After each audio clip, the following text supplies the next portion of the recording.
Bondy, commune française située dans la banlieue nord-est de Paris. C'est au 5e étage de cet immeuble que vit Blanchard, 46 ans, entrepreneur. Il est arrivé en France en 2004 à l'occasion d'un forum de transporteurs. Je devais venir pour représenter un peu les transporteurs à Lyon. Et on a fait les travaux, mais malheureusement ça a coïncidé avec la rechute des violences en Côte d'Ivoire.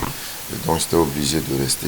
Marié, père de 5 enfants, ce chef d'entreprise n'hésite pas à passer du temps avec sa famille avant de quitter son domicile. C'est avec fierté que sa fille aînée nous parle de son père. C'est le meilleur père et il m'inspire beaucoup parce que de là où il a commencé jusqu'à ce qu'il est actuellement, ça m'inspire beaucoup, ça me donne de la motivation et tout. Petit entretien avec sa femme et la journée de Blanchard peut commencer. Il est 9 h, direction Île-de-France, Rosny-sous-Bois, ville située à l'est de Paris.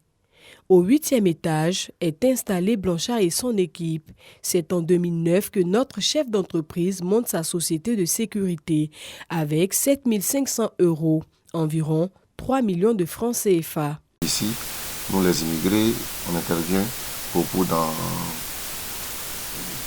3 domaines, c'est-à-dire la sécurité, c'est-à-dire le gardiennage, qu'on appelle ici la sécurité privée. Donc, il y a aussi le transport et le nettoyage. Donc moi j'ai d'abord essayé le transport parce que en Côte d'Ivoire mes parents c'est dans le transport. Après je suis revenu au gardiennage. Blanchard a rêvé cette société et l'a concrétisée avec Moussa, son ami d'enfance. Et puis même le pays, la Côte d'Ivoire, nous étions amis.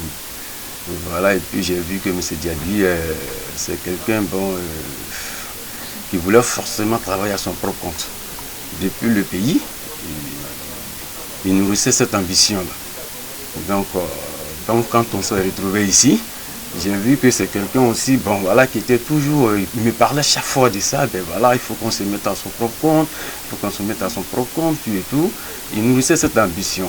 Venir à l'aventure sans aucun projet d'avenir et parvenir à s'implanter dans un pays étranger, Blanchard nous explique les tractations qu'il a eu à effectuer pour y arriver.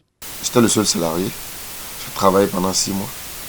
L'argent que j'ai réussi à mettre de côté, j'ai demandé à mon ami de venir avec moi. Lui aussi il a commencé à travailler, donc ça faisait 2 postes. Lui a travaillé ici pendant 6 mois, moi ça faisait 1 an.